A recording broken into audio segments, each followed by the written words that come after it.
संसद का जो शेड्यूल्ड मॉनसून सेशन था वो अपने शेड्यूल के हिसाब से आज संपन्न हुआ है और स्वाभाविक है कि लोकसभा में कुछ काम हुआ और उसके साथ साथ रेलवे की और जनरल बजट की सप्लीमेंट्री ग्रांट्स पारित हुई, लेकिन उसके अतिरिक्त कोई काम विधायकी कार्य नहीं हो पाया।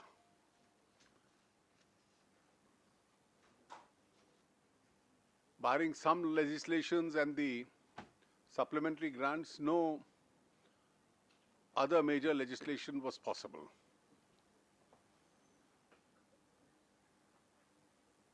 In that sense, it's been frustrating for the whole country, but also educative for the whole country.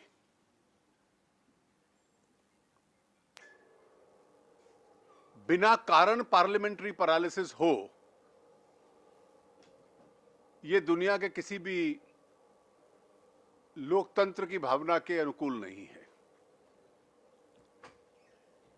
जो मेजर लेजिस्लेटिव बिजनेस था उसमें संविधान संशोधन जीएसटी का था, जो लोकसभा ने पारित किया था, राज्यसभा की सिलेक्ट कमेटी ने जिसको मंजूर किया, 2006 की कांग्रेस पार्टी की अपनी घोषणा के अनुकूल था, 2011 का जो संविधान संशोधन इंट्रोड्यूस हुआ उसके मुताबिक था, और 2013 में जो स्टैंडिंग कमेटी ने सर्वसम्मति से सिफारिश की थी, जो यूपीए सरकार ने स्वीकार की थी, वो उसके मुताबिक था। उसका एक स्पष्ट लाभ देश को रहने वाला था। पूरा देश एक इकोनॉमिक मार्केट बन जाता, जिससे व्यवसाय में सरलता होती, टैक्स बॉयंसी बढ़ती, जीडीपी को लाभ होता और गुड्स और सर्विसेज पूरे देश में एक प्रकार से मूव कर सकते थे। और शायद इतने बड़े साइज का बाजार दुनिया में बहुत कम होता। लेकिन कांग्रेस पार्टी की स्पष्ट नीति ये लगती है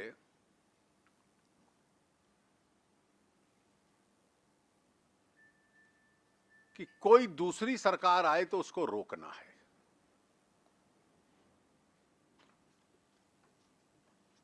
इस वर्ष इमरजेंसी की 40वीं सालगिरह है, 40th एनिवर्सरी। अगर इंदिरा जी पद से हट भी जाती चुनाव याचिका हारने के बाद, तो कांग्रेस पार्टी का ही कोई दूसरा व्यक्ति प्रधानमंत्री बनता। लेकिन देश पे तानाशाही इसलिए थोपी गई कि सत्ता और ताकत परिवार के बाहर चली जाए, ये कभी उनको स्वीकार नहीं था।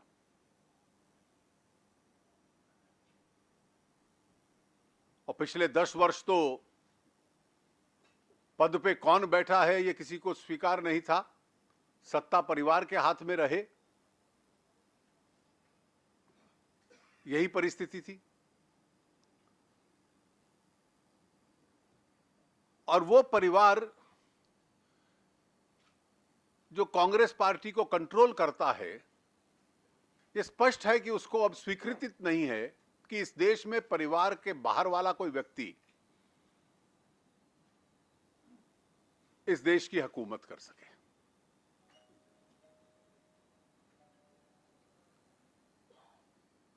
और ये जो रणनीति थी इस सत्र में, कल की राज्यसभा लोकसभा की बहस से भी स्पष्ट हो गया that this was a disruption without a cause. देने लायक तर्क भी बहुत ज्यादा नहीं थे। इस सत्र ने कई लोस देखे, मेनी लोस। कभी मेनस्ट्रीम पार्टी का सर्वोच्च नेता वेल में नहीं कूदा। ये इतिहास में पहला इसका उदाहरण है that the supreme leader of a mainstream party enters a well, the well of the house.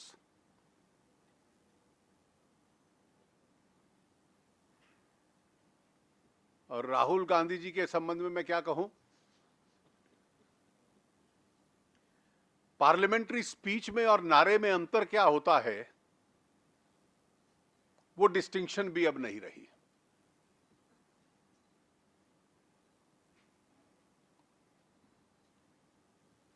Black money की बात कर दो तो कांग्रेस ने तो कोई कदम उठाए नहीं, जो कदम उठे हैं हम ही लोगों ने उठाए हैं।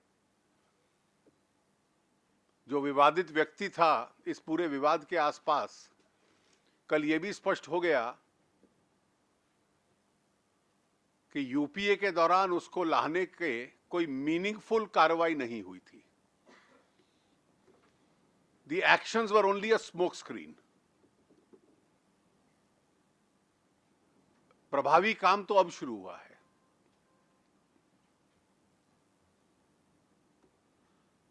और जो रिएक्शंस हैं उससे भी ये स्पष्ट है। लेकिन इन घटनाओं के खिलाफ जो तीखी प्रतिक्रिया देश में देखी है, strong reaction in the country, Sharad Yadav ji को लगता होगा कि इसमें सिर्फ उद्योगपति हैं, लेकिन अगर नाम पढ़ के देखिए तो समाज का बहुत बड़ा इंटेलिजेंसिया भी है। दिनों दिन हजारों लोग उस पर हस्ताक्षर करते हैं। एक भावना देश में है कि कांग्रेस पार्टी का सही इरादा यह था कि देश आर्थिक दृष्टि से प्रगति न करे, और जो उसके लिए कदम उठाने हैं संसद उनको टेकअप न कर पाए। आंकड़े उनके खिलाफ हैं, तर्क उनके खिलाफ हैं, इसलिए केवल लंग पावर का प्रयोग करके उनको रोका जाए। और इस परिस्थिति में कांग्रेस पार्टी के चेहरे के बारे में किसी को अगर गलतफहमी थी तो उनका भी ज्ञानवर्धन बहुत हुआ है। India stands educated about both the Congress party and it's the family that controls it. और इसके संबंध में जो एक प्रतिक्रिया है जो पिछले कुछ सप्ताहों में देखने को मिली है, वो और तीखी होगी। आज सत्र समाप्त होने के बाद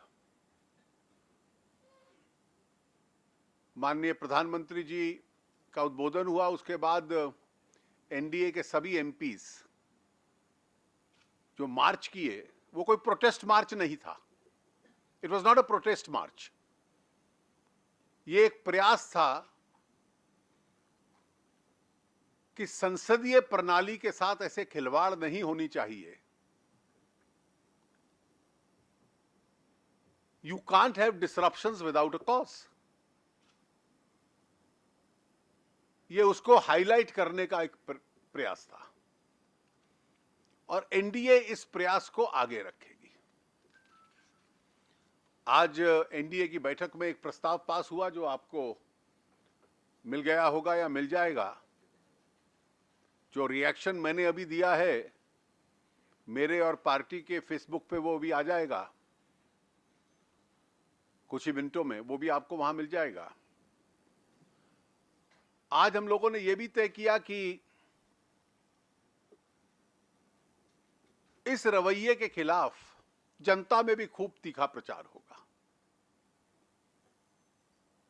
देश के सभी क्षेत्रों में जाएंगे और विशेष ध्यान रहेगा 44 और 9 44 कांग्रेस कंस्टिट्यूएंसीज और 9 जहां से लेफ्ट के लोग जीते हैं। बाकी लोग कोई डिसरप्शन के नायक नहीं थे, वो तो चाहते थे कि सदन चले। और 25 सितंबर से लेकर 2 अक्टूबर तक जो हम पखवाड़ा मनाते हैं उससे आगे पीछे भी इन क्षेत्रों में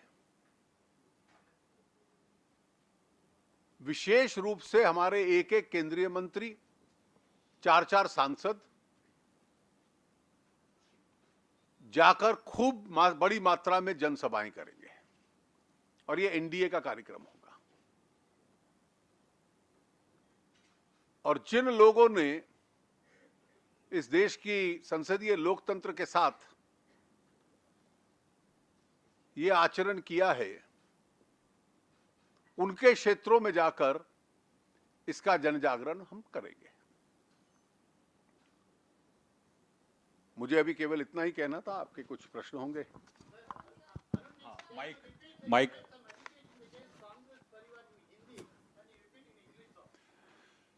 The NDA meeting decided that though we will be campaigning all over the country, in particular we will be sending a team of one central minister along with 4 MPs for each of the 44 plus 9, 44 of Congress and 9 of the left, those constituencies, because principally it is these 53 people who were responsible for disrupting the session. And there'll be a series of meetings for a prolonged period of time in these areas. Sir, मैं देवेंद्र पराशर हूँ, India TV से। राहुल गांधी का भी statement आया है कि FTI में नियुक्ति का आधार एक ही है कि प्रधानमंत्री और आरएसएस की प्रशंसा की जाए। देखिए, कई बार अपेक्षा होती है कि जब आप वरिष्ठ बनते हैं तो बयान भी फिर मैच्योर हो जाने चाहिए। When seniority is thrust on you, a certain level of maturity is required. In this case, from what I heard yesterday and what you are telling me now, the more he grows, the more he immatures.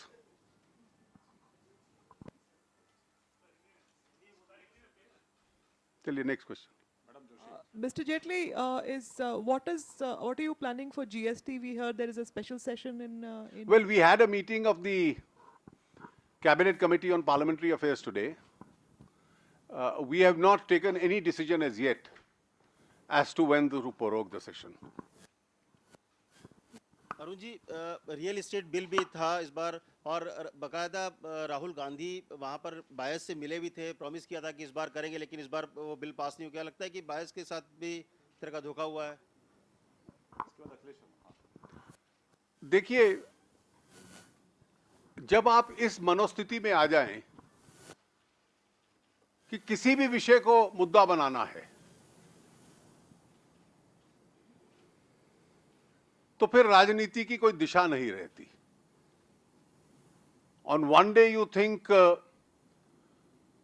the real estate legislation is the issue. The next day you feel stopping it is the issue. In such situations, you are into renting causes for your political purpose or for your political benefit. There is hardly any ideological thrust to that. Arun ji, GST bill जो है 1 अप्रैल 2000 था, अब जबकि ये bill नहीं, क्या विकल्प है सरकार के पास और क्या वाकई ये अपनी डेडलाइन पूरी कर पाएगा? देखिए, मैंने अभी आपको अगर स्पष्ट बतला दूं तो इस कानून के पास होने के बाद, ये संविधान संशोधन है, इट्स एन एनेबलिंग लॉ। उसके बाद 50% असेंबली से ये क्लियर होना है। उसके बाद 3 लेजिस्लेशंस, 2 केंद्र में 1 राज्यों में पारित होने हैं, जिनके ड्राफ्ट भी लगभग तैयार हैं। साथ साथ जो इसका आईटी का बैकबोन है, उस पर भी कार्रवाई चल रही है। तो आप इनेबलिंग लेजिस्लेशन को विलंब करवा दीजिए ताकि वो डेट मिस हो जाए, और वो डेट मिस हो जाए तो देश का नुकसान है। आपकी प्राथमिकता कांग्रेस पार्टी की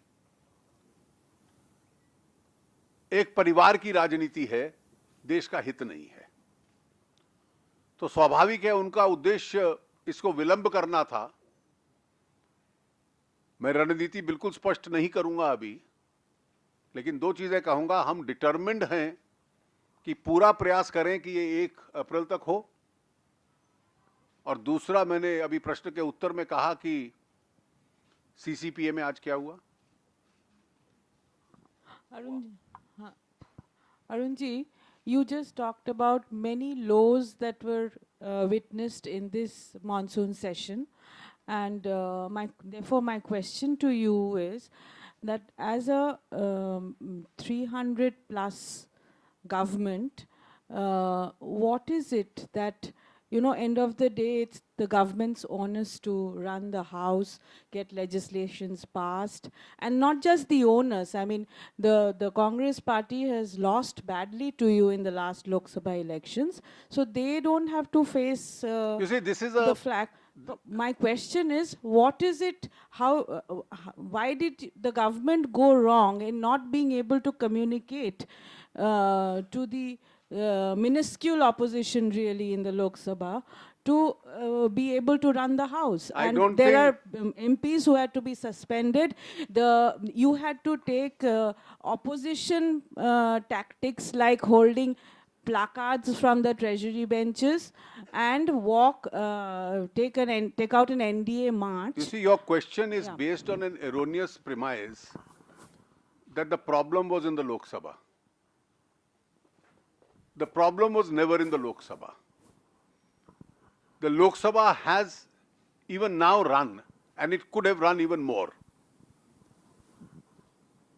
Those apologists who give this answer that it is for the government to wield a magic wand and run both houses ignore the numerical strengths in the Rajya Sabha. We have a bicameral house. And therefore, the politics of obstructionism has come primarily in the Rajya Sabha. It's the Rajya Sabha which used to adjourn in 5 minutes. The Lok Sabha still did carry on some business and could have carried on more business. Sir, Rajiv. Sir, it is said that the suspension of 25 Congress MPs, it alienated many non-Congress, non-left parties, which wanted Congress to isolate in the opposition camp. You see, it's factually not correct. It's for the speaker to decide what action to take. But then, after a token protest on that issue, most other non-Congress parties clearly voiced the idea that they wanted the House to run. And therefore, in the last few days, it was the Congress and Congress alone which was coming to the well. The others all had expressed their desire even openly that the House must run. So the perception which went out was that rather than the issues, it has become personal between the treasury benches and then the opposition, to be specific, between the Prime Minister and then the... No, I Gandhi don't family. think from our side there was anything personal about it. Yes, from the Congress party's point of view, I gave the example of 1975. The same holds true. When the family loses power, they take the defeat personally.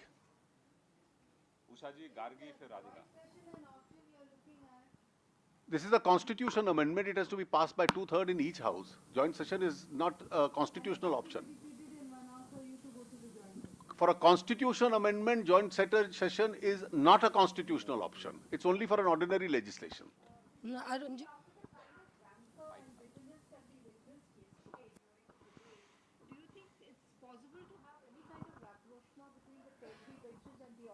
Well, I'm an eternal optimist who has full faith in the maturity of Indian democracy. Arun ji मेरा सवाल ये है कि अगर कल जो लोकसभा में जो भी हुआ, जिस तरह से बीजेपी ने, आपने या सुषमा जी ने डिफेंड किया उस मुद्दे पे जो कि पूरे सत्र को बर्बाद करने की वजह बना, तो मेरा सवाल ये है कि जो एडजर्नमेंट मोशन कल जिस पे सहमति बनी कि उस पे आप बहस कराएंगे, तो 193 पे आप लोग इतना जोर क्यों दे रहे थे? अगर यही काम इससे पहले हो जाता तो देखिए, क्या स्थिति? हम बहस के लिए पहले दिन से तैयार थे। ये तो कांग्रेस का मुद्दा था, resignation first and then debate. और जब डिबेट हुई तो डिबेट में तर्क का पलड़ा किस तरफ था ये एकदम स्पष्ट था। सर मेरा सवाल है कि ये सेशन आपने कहा कि कांग्रेस ने लंग्स पावर की वजह से नहीं चलने दिया, तो क्या कांग्रेस के लंग्स पावर के आगे सरकार मजबूर हो गई और आगे भी कांग्रेस के लंग्स पावर के आगे सदन चल पाएगा या नहीं चल पाएगा? देखिए, मैं अपेक्षा करूंगा कि जो हॉस्टाइल रिएक्शन पब्लिक ओपिनियन का है वो कांग्रेस पार्टी को कुछ सद्बुद्धि देगा। और दूसरा, राज्यसभा का आंकड़ा भी धीरे धीरे बदलता रहता है, वो परमानेंट नहीं होता। रविंदर जी,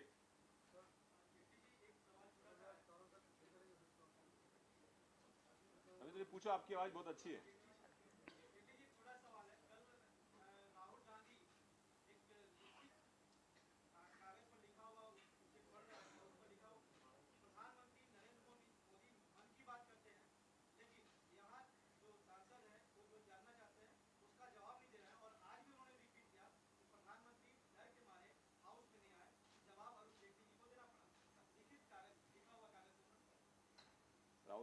देखिए, जो लोग लिखा हुआ पढ़ते हैं वो हमेशा एक ही बात को रिपीट करते हैं।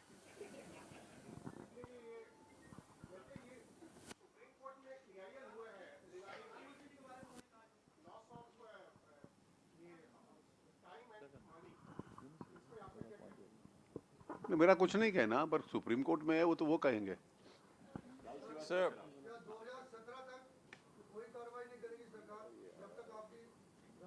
मैंने ऐसा तो नहीं कहा।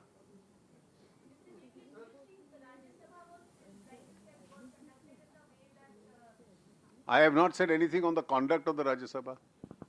sir, given what has happened, But I must say this, the numbers in the Rajya Sabha, even for a constitution amendment, considering that most other parties were supporting the GST, the left parties had filed a notional vote of dissent on one issue, but they have been the loudest supporters of the GST and have voted for the GST even in the Lok Sabha. So considering the numbers even for a two-third majority in the Rajya Sabha were loaded against the Congress. Therefore, they prevented a debate in the Rajya Sabha or a proceeding in the Rajya Sabha by not allowing the House to come to order. sir, given what has happened in the joint committees of the two houses on land bill, that the BJP has submitted certain amendments, should we think that there will be an ordinance on the land bill, or the government will? Well, the government will let you know what the next step Sir, is. I have one more question, sir. When you are talking about improved situation in the Rajya Sabha, will that create a rethink in the government on the GST bill to bring it in when things are more conducive, the numbers are better? Dekho, don't expect me to reveal the entire strategy at this stage. Sir, after the budget session, you said that we are cutting too fine on the GST bill. Now the time is much lesser than what we had after the budget session. What will be the core of your strategy for GST bill, sir? Well, as I said, I am not giving you in so many words what's going on in our minds. But I've just answered the first question that the CCPA has decided not to prorogue the session as yet. So we will make our own assessments. Sir, as you have said, no decision has been taken when to prorogue the House. Does that mean that you are planning to extend the current session to pass the GST? देखिए कुछ विषय हम आपके speculative journalism के लिए भी छोड़ते हैं. If GST bill comes in winter session, you think you will still be able to meet the deadline of April 2016? It will become extremely difficult.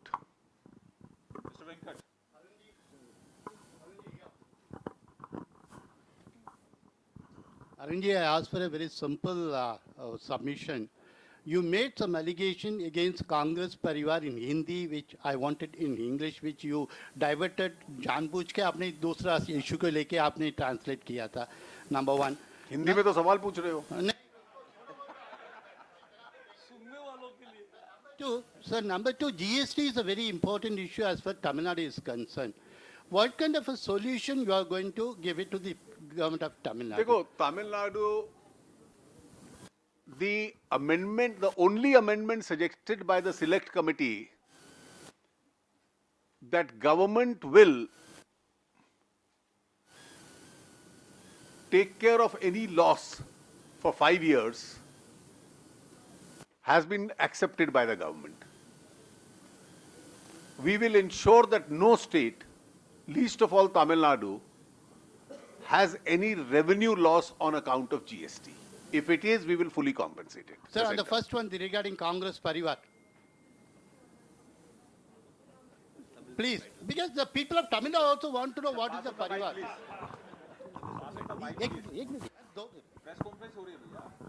You see, I have clearly said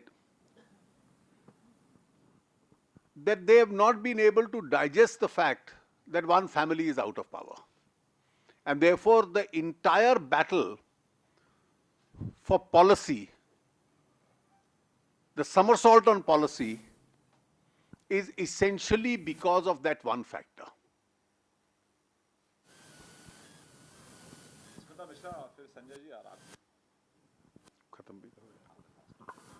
Arunji, all through these 3-4 weeks of the session, we kept hearing from the Congress that whatever they were doing was actually repeating what your party had done in the past, in the 2 terms of the UPA regime. They kept using the idiom tit for tat every time we spoke to them. Do you think the present situation that we have just seen, your party and your leaders and your strategies may have had something to do in what we have seen? Because they quoted leaders from your party, including you. I have 2 responses to give. The first is, I have already said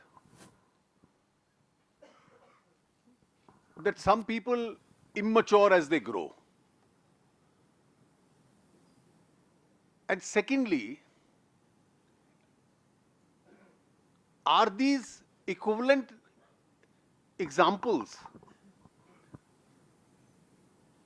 The auctions have now proved that the 1,76,000 crore and the 1,86,000 crore estimate that the CAG gave for spectrum and coal was an understatement. Forget zero loss, forget overstatement, it was an understatement. Subsequent events have proved that. You had FIRs, you had Supreme Court judgments, you had CAG reports, and then you were trying to help the accused and the beneficiaries of this corruption. उसको आप compare करो, उसकी तुलना करो with what happened just now. And when the whole thing is finally debated, you find yourself on a very, very weak footing.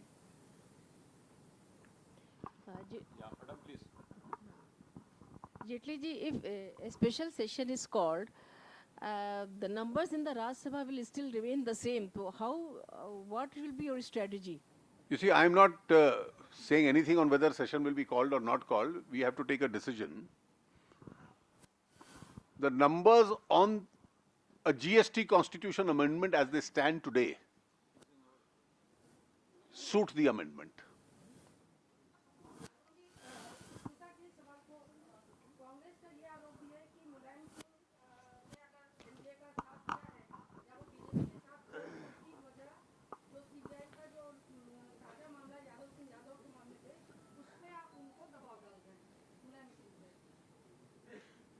मुझे उस दोनों का ताल्लुक क्या लिखता है, मुलायम सिंह जी का क्या ताल्लुक है उससे? वो तो कोई अधिकारी पकड़ा गया है, कांग्रेस क्या आरोप लगा रही है उन पे? सर हमारी जानकारी में आया नहीं और कांग्रेस तथ्य बता दे हमें तो। अरुण जी, सर मेरा सवाल है, आप लोगों ने कांग्रेस को संसद के भीतर कॉर्नर करने की, अलग थलग करने की पूरी कोशिश की, आप काफ़ी हद तक इसमें सफल भी रहे, लेकिन बाद में जाकर के तीसरे फ्रंट के नाम पर शरद पवार की लीडरशिप में सब लोग जाके खड़े हो गए। मुलायम सिंह ने भी जाकर के अल्टीमेटली जाति के आधार पर जनगणना की मांग कर डाली। आपको ऐसा नहीं लगता कि सारे दल अल्टीमेटली सब लोग फिर से जाकर के तीसरे पाले में जा रहे हैं? देखिए, तीसरा पाला क्षेत्रीय दलों का है और अधिकतर क्षेत्रीय दल उन राज्यों के हैं जो आर्थिक दृष्टि से कमजोर हैं और अपने राज्यों की आर्थिक और राजनीतिक मजबूरी की वजह से, क्योंकि उन राज्यों को लाभ होना है, ये सभी राज्य हमसे भी ज्यादा वोकल सपोर्टर्स हैं जीएसटी के। So West Bengal, Odisha, Bihar, Uttar Pradesh, all these states are strong votaries of the GST because they are all consuming states, and consuming states are the eventual beneficiaries. And Mr. Sharad Pawar is a very loud supporter of it himself. बहुत बहुत धन्यवाद, thank you very much. आप चाय के लिए आमंत्रित हैं।